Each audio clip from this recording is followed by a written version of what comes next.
সুপ্রিয় সুধী, যে যেখান থেকে দেখছেন সবাইকে অনেক অনেক প্রীতি ও শুভেচ্ছা। আজকের বিষয় হচ্ছে এই যে কয়েকদিন ধরে ঢাকা বিশ্ববিদ্যালয় এবং জাহাঙ্গীরনগর বিশ্ববিদ্যালয়ের নির্বাচন নিয়ে নানান উত্তেজনা চলছে।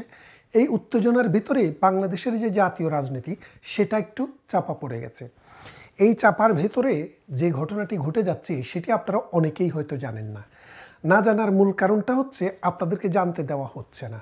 বাংলাদেশে যে মিডিয়া আছে, মিডিয়াগুলি সব বিক্রি হয়ে গেছে।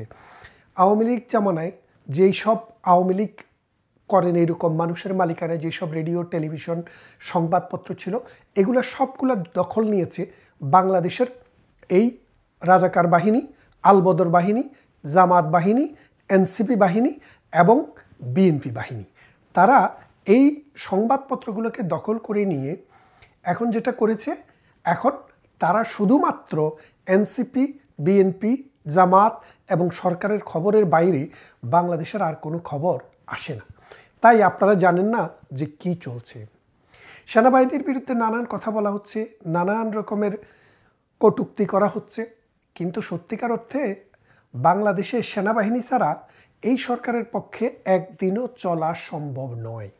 কারণ বাংলাদেশে যে পুলিশ, এই পুলিশের বিরুদ্ধে নানান অভিযোগ, হত্যা, নির্যাতন করে পুলিশকে মোটামুটি ডিমোরালাইজ করা হয়েছে। একটি মাত্র বাহিনী বেঁচে আছে, সেটি হচ্ছে সেনাবাহিনী। 30,000 সেনাবাহিনী ব্যারাক থেকে আসে, তারা এই রাষ্ট্রের দায়িত্বে এখন নিয়োজিত আছে।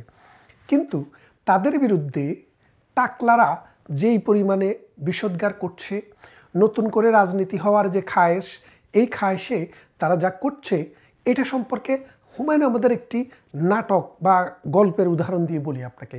হোটেল গ্রেভার ইন নামে হুমায়ুন আহমেদের একটি গল্পের বই আছে। ওই গল্পের বইতে একটি গল্পের নাম হোটেল গ্রেভার ইন। তো আমেরিকাতে কিছু মানুষ আছে, তারা জীবনেও কোনো দিন বিখ্যাত হতে পারেনি, না রাজনীতিতে, না সমাজনীতিতে, না অর্থনীতিতে, না ব্যক্তিগত জীবনে, না সিনেমায়, না গল্পে, না উপন্যাসে। কোথাও তাদেরকে বিখ্যাত চরিত্র হিসেবে কেউ কাউন্ট করেনি, কখনো করেনি, করার সম্ভাবনাও থাকে না। তো তারা চিন্তা করলো, সারা জীবন আমরা এরকম অবহেলিত থেকে যাব? আমাদেরকে কি কোনোদিনও পত্রিকায় খবরে দেখাবে না? আমরা কি কোনোদিনও নিউজে আসবো না? আমাদের কোনোদিনও ফলাও করে প্রচার করা হবে না? তো তারা একটা সিদ্ধান্ত নিল যে তারা একটা বিশেষ দিনে আমেরিকার হোটেল গ্রেভার ইন থেকে ল্যাংটা হয়ে দৌড় দেবে, মানে কাপড় চোপড় খুলে ল্যাংটা হয়ে দৌড় দেবে। এই ল্যাংটা দৌড় দেখার জন্য সারা পৃথিবীর বড় বড় সাংবাদিক, যারা নিউ ইয়র্কে, যারা ম্যানহাটানে, যারা ওয়াশিংটন ডিসিতে, ক্যালিফোর্নিয়ায়, তারা এসে এই হোটেল গ্রেভার ইনে এসে তারা তাদের ছবি তোলে, তাদের ভিডিও করে, পুরো বিশ্বে তারা ছড়িয়ে দেয়, পত্রিকার হেড নিউজ হয়। তার মানে হচ্ছে নিজের কাপড় খুলে দৌড় দিয়ে বিখ্যাত হওয়ার যে একটা নজির আমেরিকার হোটেল গ্রেভার ইনে সৃষ্টি করেছিল, বাংলাদেশে ওই টাকলা ব্যারিস্টাররাও ঠিক তাই করছে। মানে যাচ্ছে তাই গালিগালাজ করছে, মানে নিয়মের বিরুদ্ধে গিয়ে কিছু কিছু কথাবার্তা বলছে, নিজেকে ওই যে ল্যাংটা করার যে কায়দা, সে ল্যাংটা করার জন্য। কিন্তু আপনি যতই ল্যাংটা হন, আপনার কিন্তু বাঁচার সুযোগ নাই। আইনের হাতে আপনাকে ধরা দিতেই হবে, সময়ের অপেক্ষা। তা এখন যেটা বলছিলাম, যে ডক্টর ইউনূস জাহাঙ্গীরনগর বিশ্ববিদ্যালয়ের নির্বাচনের পর আজকে 3 দিন পরে যখন রেজাল্ট হলো, তখন ডক্টর ইউনূসের কিন্তু কাপড় চোপড় ভিজে যাওয়ার অবস্থা। কেন? কারণ ছোট্ট একটা ইউনিভার্সিটির নির্বাচন করতে যদি এইরকম হিমশিম খেতে হয়, ছোট্ট একটি ইউনিভার্সিটির নির্বাচন করতে যায় 11,000 ভোটারকে ম্যানেজ করতে গিয়ে, বিশ্ববিদ্যালয়ের এত শিক্ষক, এত তরুণ ছাত্র, পুলিশ, বিডিআর, আনসার, এত কিছু দেওয়ার পরও যদি একটি নির্বাচনের রেজাল্ট দিতে 3 দিন সময় লেগে যায় 11,000 ভোটে, সেই জায়গায় এই 18 কোটি মানুষের দেশ, 12 থেকে 13 কোটি ভোটার বা 14 কোটি ভোটার বা 12 কোটি ভোটার, এই 12 কোটি ভোটারকে সামলানোর কোনো ক্ষমতাই ডক্টর ইউনূসের নেই। তাই ডক্টর ইউনূস সিদ্ধান্ত নিয়েছেন বলে আমরা শুনেছি যে তিনি যেই কোনোভাবেই হোক ডিসেম্বরের আগেই তিনি পদত্যাগ করে সসম্মানে আমেরিকাতে চলে যাবেন, তিনার বাপের দেশে। সেখানে গিয়ে তিনি থাকবেন। আর এখানে ডক্টর ইউনূসের স্থলাভিষিক্ত কাকে করা যায়, এটার একটা ময়নাতদন্ত চলছে। ময়নাতদন্ত কেন বললাম? ময়নাতদন্ত তো মৃত্যুর পর হয়। আসলে যে ডক্টর ইউনূসের প্রতি মানুষের যে মায়া, যে একটা মানে ভালোবাসা বা যেই রকমের একটা বিশ্বাস ছিল, সেটা মারা গেছে অনেক আগে। এখন এই মারা যাওয়ার পর এটাকে এখন ময়নাতদন্ত চলছে। এই ময়নাতদন্ত করে তারা স্থির করছে। ইতিমধ্যে কিন্তু আপনি এই কথাটি কেন সত্য মেনে নেবেন? জামাতে ইসলামী রিসেন্টলি বলছে যে ডক্টর ইউনূসের সরকার নিরপেক্ষ সরকার নয়, কারণ ডক্টর ইউনূসের সরকারের অধীনে সুষ্ঠু নির্বাচন হবে বলে তারা মনে করে না। তার মানে তাদেরকে দিয়ে একটা বিশেষ গোষ্ঠী এ কথা বলাচ্ছে। এর কারণ খুব শীঘ্রই ডক্টর ইউনূস আমেরিকাতে যাবেন, সেখান থেকে আর ফিরবেন কিনা সেটা এক আল্লাহ জানে আর ডক্টর ইউনূসে জানে, আমরা জানি না। তবে আমরা যেটুকু খবর পেয়েছি তাতে তিনি ফিরে আসার সম্ভাবনা কম। আর যদি আসেনও, ডিসেম্বরের আগে তিনি আবার চলে যাবেন।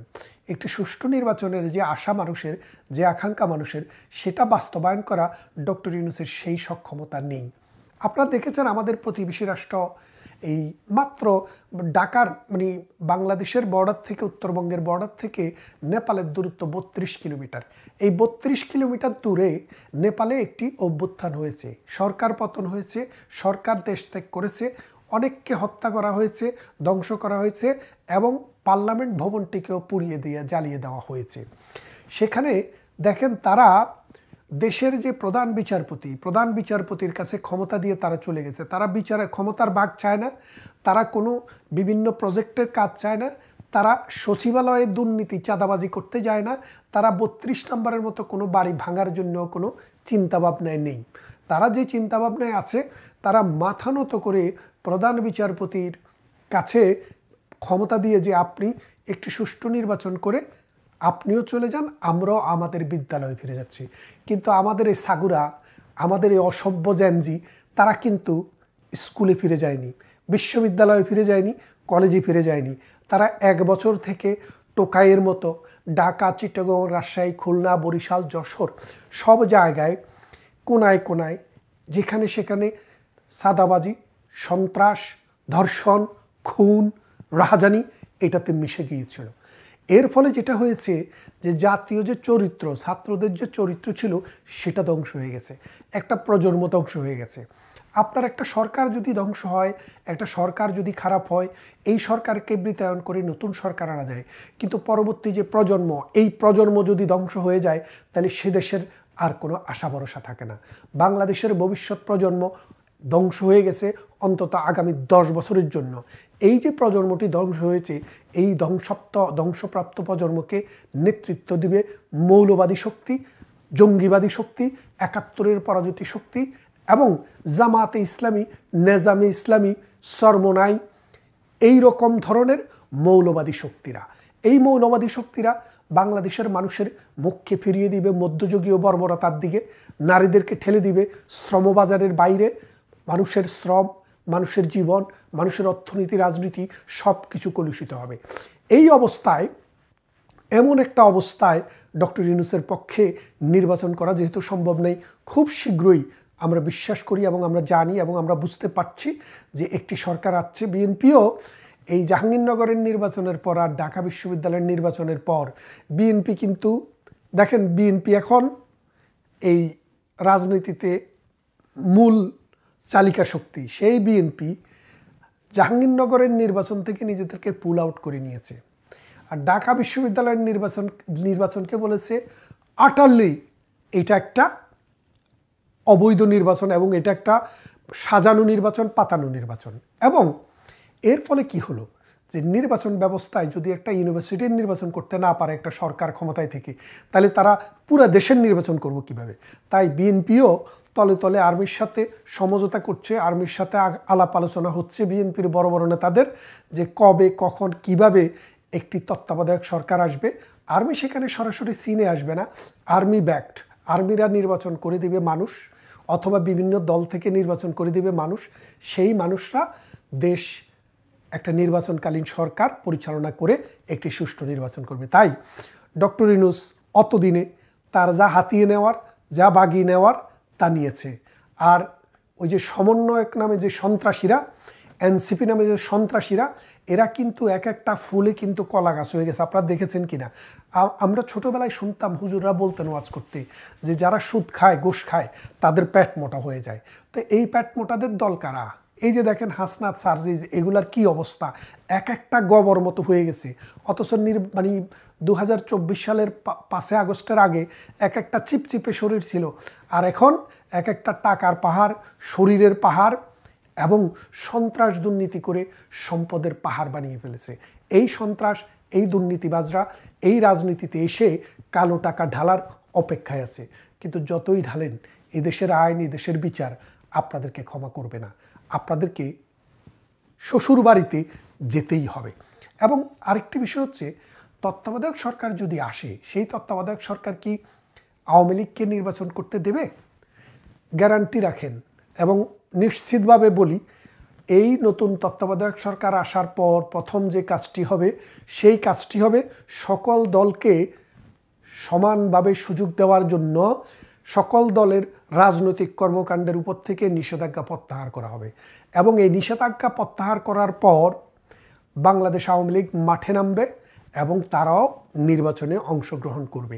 নির্বাচনে অংশগ্রহণ করবে কি করবে না সেটা পরের কথা, কিন্তু আমাদের সাবেক যে প্রধানমন্ত্রী শেখ হাসিনা, তিনি অলরেডি বলে দিয়েছেন যে, আমরা বিশ্বাস করি তিনি, যদিও আমরা সাবেক বলছি কারণ উনি এখন দায়িত্বে নেই, কিন্তু কনস্টিটিউশনালি এখনও তিনি প্রধানমন্ত্রী। কারণ বাংলাদেশে যদি বৈধভাবে কোনো প্রধানমন্ত্রী নির্বাচিত হওয়ার আগ পর্যন্ত যিনি ইতিপূর্বে প্রধানমন্ত্রী ছিলেন, তিনি প্রধানমন্ত্রী। তিনি বলেছেন যে আমরা ইউনূসের অধীনে নির্বাচন করব না। তাই ইউনূসকে অনেক দিক থেকে প্রেশার দেওয়া হয়েছে যে যেহেতু আপনার প্রতি আস্থা নেই এবং আস্থা রাখার মতো কোনো কিছু আপনি করেননি, কারণ আপনি 71কে বিতর্কিত করেছেন, রিসেট বাটন সেট করতে চেয়েছেন, আপনার বাস্টার্ড চাইল্ডকে দিয়ে নতুন রাজনৈতিক দল করে আপনি বাংলাদেশকে একটা জাহান্নাম বানানোর চেষ্টা করেছেন। সুতরাং আপনার যোগ শেষ, আপনি এখন ফোটেন। নতুন নির্বাচন হবে, নতুন নির্বাচন কমিশনও আসতে পারে, নতুন একটি সরকারও আসবে। সেই সরকারের কাজ হবে একটি সুষ্ঠু নির্বাচন করা, আর সেই নির্বাচনে প্রথম কাজ হবে সেই নতুন সরকারের আওয়ামী লীগ সহ যেই সব রাজনৈতিক দলের উপর এই মানে নিষেধাজ্ঞা দেওয়া আছে, নিষেধাজ্ঞা বলতে কর্মসূচিতে, সেটা প্রত্যাহার করা হবে। আর সেই প্রত্যাহারের পর থেকেই আওয়ামী লীগ কর্মীরা মাঠে নামবে। আপনিও প্রস্তুত থাকেন, আমরাও প্রস্তুত। দেখা হবে বেশ জোরে সোরেই আমরা আবার মাঠে ময়দানে জয় বাংলা, জয় বঙ্গবন্ধু স্লোগানে মুখরিত করব বাংলার আকাশ বাতাস, এবং মুক্তিযুদ্ধের চেতনায় আবার মুখরিত হবে বাংলাদেশের মাঠঘাট, এবং বাংলাদেশ তার কাঙ্ক্ষিত যে লক্ষ্য, একটি সুন্দর, সুশৃঙ্খল, অসাম্প্রদায়িক, গণতান্ত্রিক এবং উন্নত বাংলাদেশ, সেটির দিকে আমরা আগাতে থাকব। সাম্প্রতিক আপনারা দেখে থাকবেন সবাই যে লন্ডনে এনসিপি নেতা এবং ছাত্র সমন্বয়কদের অন্যতম, যাকে ডক্টর ইউনূস আমেরিকায় নিয়ে পরিচয় করিয়ে দিয়েছিলেন যে জুলাই আন্দোলনের মাস্টার মাইন্ড, সেই মাহফুজুর রহমান বা মাহফুজ আলম লন্ডনে এসেছিলেন সাম্প্রতিক সোয়াস বিশ্ববিদ্যালয়, লন্ডন ইউনিভার্সিটির একটা অংশ, সোয়াসে একটি বক্তৃতা দিতে। ওই জুলাই আন্দোলন এবং তার ইম্প্যাক্ট, এই রকম একটা বক্তৃতা দিতে তিনি লন্ডনে এসেছিলেন। অনেক টাকা খরচ করে বাংলাদেশ হাইকমিশন সেটি অ্যারেঞ্জ করেছিল যৌথভাবে, এবং সেখানে তিনি বক্তৃতা দিতে এসে নাজেহাল হয়েছেন। তাকে এবং তার সাথে যারা ছিল তাদেরকে শেয়াল বিড়ালের মতো ধরে ধরে পিটাইছে।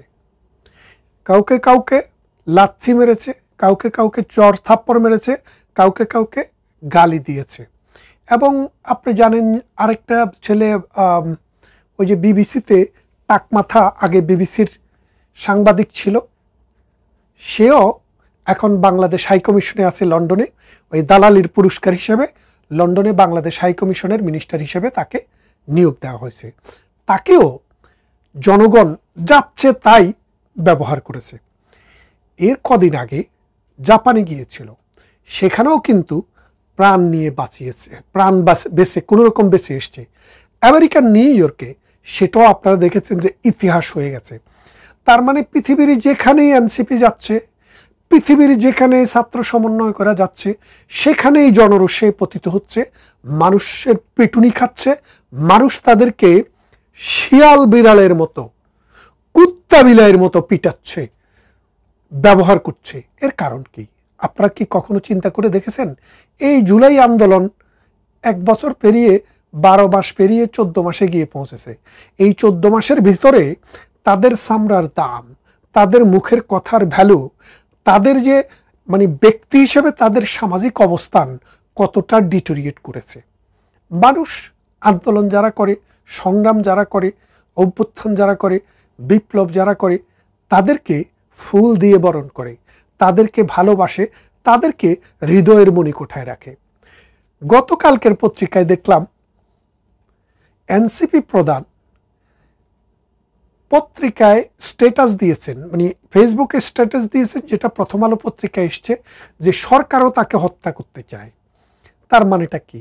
তার মানে জামাতে ইসলাম তাকে হত্যা করতে চায় বলে তারা একটা ইঙ্গিত দিয়েছে। কিন্তু জামাতে ইসলাম বা ডক্টর ইউনূসের তো পুত্র, সে মানে ইউনূসের বরপুত্র বা ইউনূসের পালক পুত্র। এই পালক পুত্রকে ইউনূস সরকার কেন হত্যা করতে চায় বলে তিনি বলেছেন, সেটার কি কোনো মজেজা আপনাদের জানা আছে? যদি জানা না থাকে জেনে নিন। কারণ পৃথিবীর নানান গোয়েন্দা সংস্থা, নানান দেশের গোয়েন্দা সংস্থা, বাংলাদেশের গোয়েন্দা সংস্থা, মানে এসবি, ডিবি, তারপরে আর্মিতে যারা আছে তারা সবাই, এনএসআই, তারা সবাই ইউনূস সরকারের কাছে রিপোর্ট দিয়েছে যে এএনসিপির নেতারা বাংলাদেশের 64 ডিস্ট্রিক্টে দুর্নীতিতে আকুণ্ঠ নিমজ্জিত, এবং দুর্নীতি করে করে তাদের পেট মোটা হয়ে গেছে, শরীরের সাইজ বড় হয়ে গেছে, গাড়ির কালার পরিবর্তন হয়ে গেছে। যে লোক স্যান্ডেল ভরে ঘুরত এখন দামি দামি মানে শু পরে, জামা পরে। আপনারা জানেন যে ওয়েস্টিনের মতো জায়গায় গিয়ে একবেলা খাওয়া, রাতের খাবার কি পরিমাণ দাম সেটা আপনারা জানেন। তার সঙ্গী সাথীদেরকে নিয়ে তারা এখন সেখানে যায় খায়। তার সাথের যারা আন্দোলন করেছে তারা খেতে পায় কিনা এ নিয়ে তাদের মাথা ব্যথা নেই, তারা নিজেরা পেট পুরাচ্ছে। এবং এই সব কারণে বাংলাদেশে তাদের ভ্যালু এখন জিরোতে। আপনারা জানেন 2-3 দিন আগে, এই 4-5 দিন আগে নেপালে একটি গণ অভ্যুত্থান হয়। সে অভ্যুত্থানে যে সরকার ক্ষমতায় ছিল সেই সরকার দেশ থেকে বিদেশে গিয়ে আশ্রয় নেয়। এখন এর পরপরই ঠিক 3 দিনের মাথায় সেই দেশে একটি সরকার আসলো। সরকারটিকে সেই দেশের সাবেক প্রধান বিচারপতি সুশীলা তিনি দায়িত্ব নিয়েছেন। তার কাছে তাকে সেজদা করে, হিন্দু রীতিতে মাথা নত করে তার কাছে সমস্ত দায়িত্ব বুঝিয়ে দিয়ে ছাত্ররা যারা স্কুলে চলে গেছে, কলেজ বিশ্ববিদ্যালয়ের যার যার প্রতিষ্ঠানে চলে গেছে, তারা কেউ সরকারের অংশ হয়নি, তারা কেউ সন্ত্রাস চাঁদাবাজ করছে না, তারা রাষ্ট্রকে ডিরেল করার চেষ্টা করছে না। আর সুশীলা যেদিন ক্ষমতা গ্রহণ করেছেন সেদিনে তিনি ঘোষণা করেছেন যে আগামী 2026 সালের 5 মার্চ সে দেশে একটি জাতীয় নির্বাচন অনুষ্ঠিত হবে। তাহলে বোঝেন আমাদের ইউনূস, নোবেল ইউনূস, সুদী ইউনূস বাংলাদেশে এসে বছরের পর বছর থেকে ব্যক্তিগতভাবে কিভাবে ডিজিটাল ওয়ালেট নেওয়া যায়, কিভাবে বিশ্ববিদ্যালয় নেওয়া যায়, কিভাবে নিজের মামলা থেকে অব্যাহতি পাওয়া যায়, কিভাবে 666 কোটি টাকা মাফ করা যায়, আপন ভাতিজা ভাই বেরাদরকে কিভাবে সুযোগ সুবিধা দেওয়া যায়, এবং তার গ্রামীণ ব্যাংকের যেসব মহিলারা চাকরি করত, যেই সব ঘনিষ্ঠ লোক ছিল তাদেরকে কিভাবে সরকারে রাজনীতিতে রিহেবিট করা যায়, সেই চেষ্টায় যখন ব্যর্থ সুশীলা দেশ জাতিকে একটি সুষ্ঠু নির্বাচনের মাধ্যমে মানুষের প্রতিনিধির কাছে ক্ষমতা হস্তান্তরের জন্য প্রথম দিনে ঘোষণা দিয়েছে। তাহলে এই মাহফুজরা ডক্টর ইউনূসের মাথায়, যেহেতু ডক্টর ইউনূসের বাসায় তিনি হচ্ছে মাস্টার মাইন্ড, এই ডক্টর ইউনূসের যত কিছু করছেন এই মাস্টার মাইন্ড হচ্ছে এই মাহফুজ। এই মাহফুজকে এখন যেখানে সেখানে পিটাচ্ছে। ডক্টর ইউনূসও লন্ডনে আসা যে শুভেচ্ছা পেয়েছেন সেটা সারা বিশ্ব দেখেছে। এখন মাহফুজের পালা। মাহফুজ না, ইউরোপে, আমেরিকায়, অস্ট্রেলিয়ায়, কানাডায় এবং জাপানে যেই যাবে তাকেই কিন্তু, এই যেই যাবে বলতে এই এনসিপির যারাই যাবে তাদেরকে জুতা পেটা করা হবে। কিন্তু দেখেন আরও যে উপদেষ্টা আছে তাদেরকে কিন্তু কেউ অসম্মান করছে না, তাদেরকে নিয়ে কিন্তু কেউ মাথা ঘামাচ্ছে না, কারণ তারা সমাজকে কলুষিত করছে না, তারা মববাজি করছে না, তারা চাঁদাবাজি করছে না, তারা সন্ত্রাস করছে না।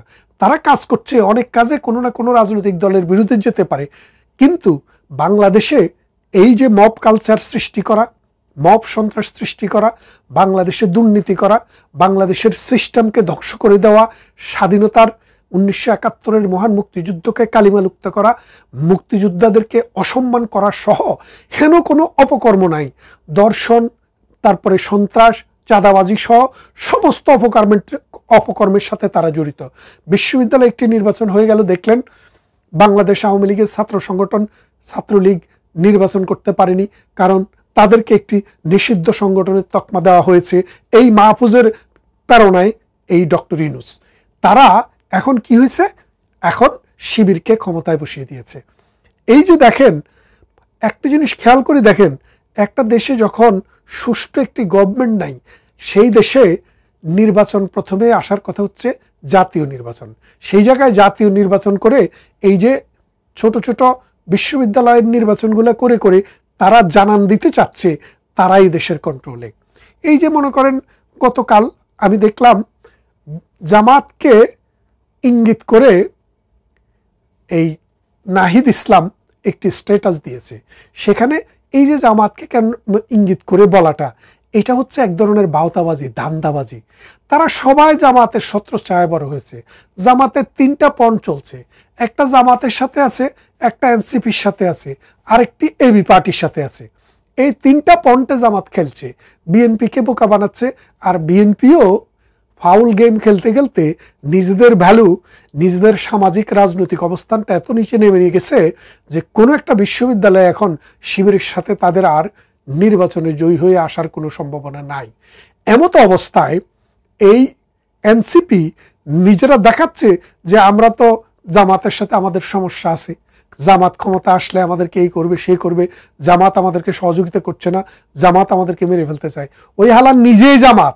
এটা হচ্ছে আওয়ামী লীগের যখন ক্ষমতায় ছিল কাদের ভাই, আমাদের সাবেক আমাদের বর্তমান সাধারণ সম্পাদক, ওই সময়ও সাধারণ সম্পাদক ছিলেন, এই কাদের ভাই বলেছিলেন যে দলে কাউয়া ঢুকেছে। কাউয়া বলতে তিনি যাদেরকে বুঝিয়েছেন, নোয়াখালীর ভাষায় কাককে কাউয়া বলে, কাউয়া বলতে তিনি বুঝেছিলেন যে এই দলের ভিতরে জামাত শিবির আলবদর রাজাকারের পুত্ররা, সন্তানরা ঢুকে গেছে।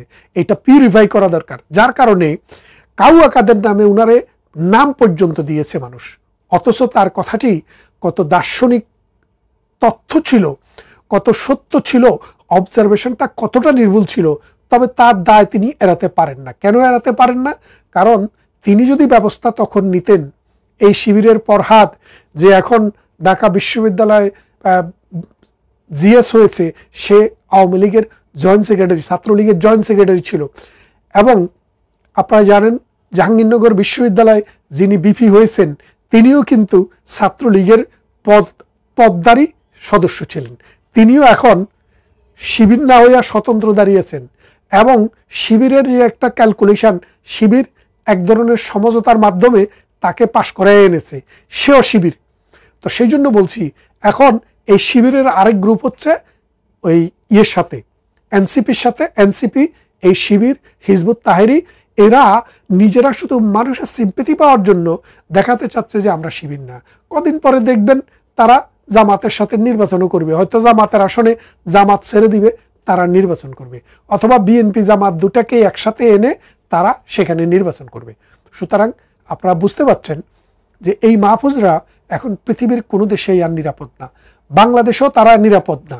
বাংলাদেশে যদি তারা এই আইন রাখতো, মানুষ, এই যে মনে করেন ছাত্রলীগের ছেলে, এই যে বরিশালের ছেলেটা তার বাবাকে, অসুস্থ বাবাকে দেখতে এসেছে, তাকে বাড়িতে ঢোকার আগেই নির্মমভাবে হত্যা করে, ছিন্নিত মানুষ সবাই জানে কারা মেরেছে, দেখেছে, রিপোর্ট আছে, টিভিতে ছবি এসছে, কিন্তু তাদের কোনো বিচার নেই। কারণ ওই লোক যে ছাত্রলীগ ছিল। আপনি যখন আপনার ক্ষমতা যেখানে আছেন, আপনি সেখানে মানুষকে বিচার করতে দেবেন না, বিচারে যেতে দিবেন না, নির্মমভাবে মানুষকে হত্যা করবেন, তখন আপনি যখন ঘরের বাইরে হবেন, যেখানে যাবেন সেখানেই আপনাকে আক্রমণ করা হবে। বাংলাদেশের বাইরে আপনি যেখানেই যাবেন, মিডল ইস্টে শ্রমিকরা থাকে, সেখানে রাজনৈতিক সমস্যা আছে, যার কারণে মিডল ইস্টে আপনারা বেড়ায় আসতে পারেন, হস্টস করে আসেন, কোনো অসুবিধা নেই। কিন্তু ইউরোপে যখন আসবেন, আমেরিকায় যখন যাবেন, জাপানে যখন যাবেন, অস্ট্রেলিয়া, কানাডা, নিউজিল্যান্ডে যখন যাবেন, তখন মনে রেখেন আপনাদেরকে প্রতিহত করার মানুষ সব জায়গায় মুক্তিযুদ্ধের সপক্ষের পতাকা নিয়ে দাঁড়িয়ে থাকবে। আপনাদের শিক্ষা হওয়া উচিত ছিল নেপালকে দেখে। নেপালের ছেলেরা সারা দেশের মানুষের কাছে ক্ষমা চেয়েছে, বলেছে আমরা আন্দোলন করতে গিয়ে কারো জীবন নাশ হয়েছে, কারো সম্পদ নাশ হয়েছে, কারো দুঃখ কষ্ট গেছে, আমরা সবার কাছে ক্ষমা চাই। এবং ক্ষমা চেয়ে তারা বলেছে আমরা আমাদের জায়গায় ফিরে গেলাম। কিন্তু তোমরা কোন জায়গায় ফিরে গেছো? টাকা বানানোর জায়গায়। টাকা বানাতে বানাতে বাপ দিয়ে বানাও, তোমাদের সচিবকে দিয়ে বানাও, ভাইকে দিয়ে বানাও। মাহফুজের ভাই অস্ট্রেলিয়াতে টাকা নিয়েছে, আমরা তো দেখলাম পত্রিকায় এসছে। তারপরে আসিফের বাবা কুমিল্লায় মানুষের কাছ থেকে টাকা নেয়, আর আসিফ সেই তদবির করে দেয়।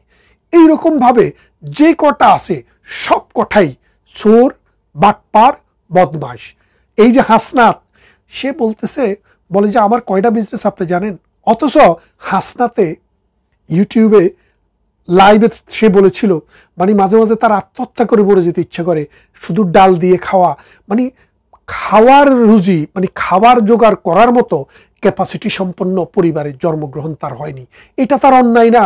আমাদের মতো অসংখ্য মানুষ গরিব পরিবারে আমরাও জন্মগ্রহণ করেছি, কষ্ট, দুঃখ, অভাব, অভিযোগ আমরাও দেখেছি। কিন্তু ওই আমরা চুরি করি নাই, আমরা রাষ্ট্রের সম্পদ নষ্ট করি নাই, আমরা বাটপারি সিটিংবাজি করি নাই, আমরা কর্ম করে খেয়েছি। এই মাহফুজের এই হাসনাত, এই সার্জিস, তারা কদিন আগেও বিড়ি টোকায়া বিড়ি খাইতো, সেই লোক এখন কোটি কোটি টাকার মালিক। এই যে সার্জিস টেলিভিশনে এসে বলল যে আমার পরিবার এরকম 50টা গাড়ি, কেন 100টা গাড়ি দিয়েও নাকি তারা এই মানে র্যালি করতে পারে।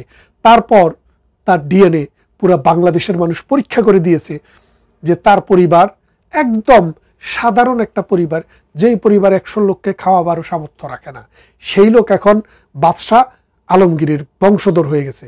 তো এমনিভাবে আঙ্গুল ফুলে যে এই কলা গাছ হচ্ছে, রাজনীতি বলেন, সমাজনীতি বলেন, অর্থনীতি বলেন, সব জায়গায় কিন্তু একটা সিস্টেম আছে, সিস্টেমেটিক ওয়েতে মানুষ সামনের দিকে এগোয়। কিন্তু এই সিস্টেমকে তোয়াক্কা না করে, রাষ্ট্রকে জিম্মি করে, রাষ্ট্রের মানে চরিত্রকে ধর্ষণ করে, রাষ্ট্রের সংবিধানকে পদদলিত করে, আইন, বিচার এবং শাসন ব্যবস্থাকে কুক্ষিগত করে রাষ্ট্রকে যে দর্শন তারা করছে, এই বিচার এই বাংলার জমিনে টুডে অর টুমরো আমরাই করে দেব। সবাই ভালো থাকবেন। কথা হবে অন্য কোনো ভিডিওতে, অন্য কোনো ইস্যুতে।